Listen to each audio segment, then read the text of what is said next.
Lee will now take advantage of the new US elections and build a new relationship with Joe Biden and his government, and surpass the previous relationship that he had with Donald Trump and George Bush previous to that. Let's see what he makes of it. I think he'll take full advantage of the new government, and how it will play out is yet to be determined. China has built its relationship with Pakistan, and also built the New Belt Road that will pass through it, and along with other countries.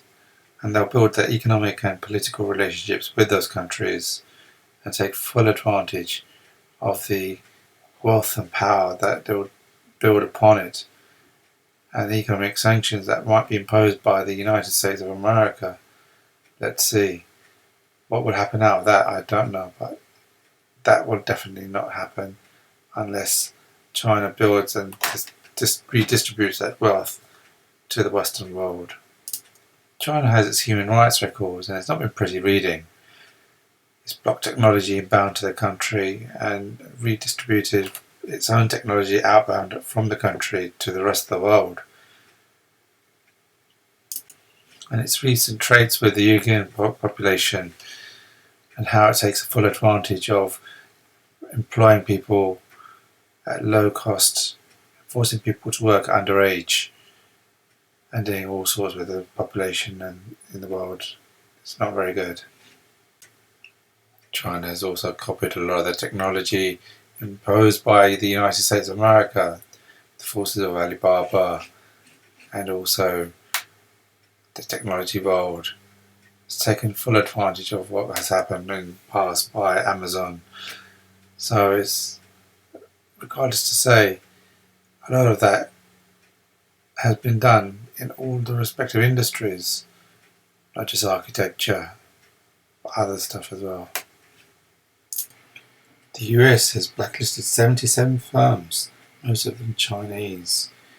This list has drawn up the US Department of Commerce, and this includes over more than 275 China-based firms, including the telecoms giant Huawei.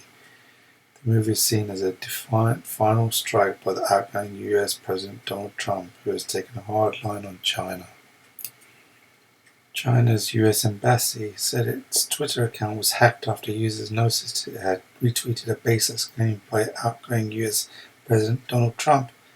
In his post, Mr. Trump repeated earlier unfounded allegations of election fraud in the polls he lost last month, ending "How can a country be run like this?" The tweet, which now includes a warning that the claim was disputed, was retweeted by the embassy's official account within minutes, and the embassy has denied the retweet. The official in China has congratulated Mr. Trump's electoral opponent Joe Biden for winning the election, with the foreign ministry spokesman saying they respect the choice of the American people. A top US intelligence official says China is the greatest threat to democracy and freedom since World War II. Writing in the Wall Street Journal, John Ratcliffe said China is growing its power by stealing US secrets and then replacing US firms in the market. The Trump administration has taken a hard line on China, imposing tariffs on Chinese goods and accusing Beijing of intellectual property theft. China has not yet responded. China has introduced tough new laws which restrict the export of controlled items. The rules primarily focus on the export of military technologies and other products that might harm China's national security. The export controls are widely believed to be in response to similar actions by the US.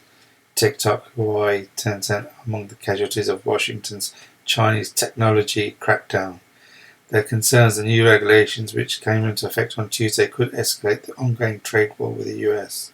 Trade tensions between the world's two biggest economies began in 2018, but have ramped up this year. US presidential elections have long been a source of both intrigue and irritation for China's Communist Party rulers. As arguably the most consequential exercise in democracy on the planet, they are always closely followed by government officials in Beijing. But a potential reminder of just how little choice 1.4 billion people are given over their own political future. Media coverage in China is tightly controlled.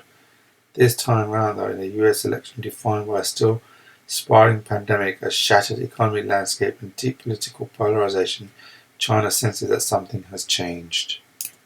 Chinese filmmaker Huawei said it was doing its best to survive and forge forward despite US sanctions.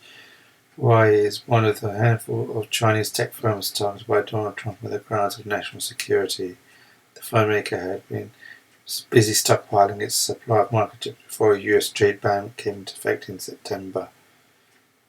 It said revenues for the first 3 quarters of 2020 were 9.9% higher than the same period last year. But Huawei said its ability to find component parts such as microchips had been put under intense pressure and its production and operations saw increasing difficulties.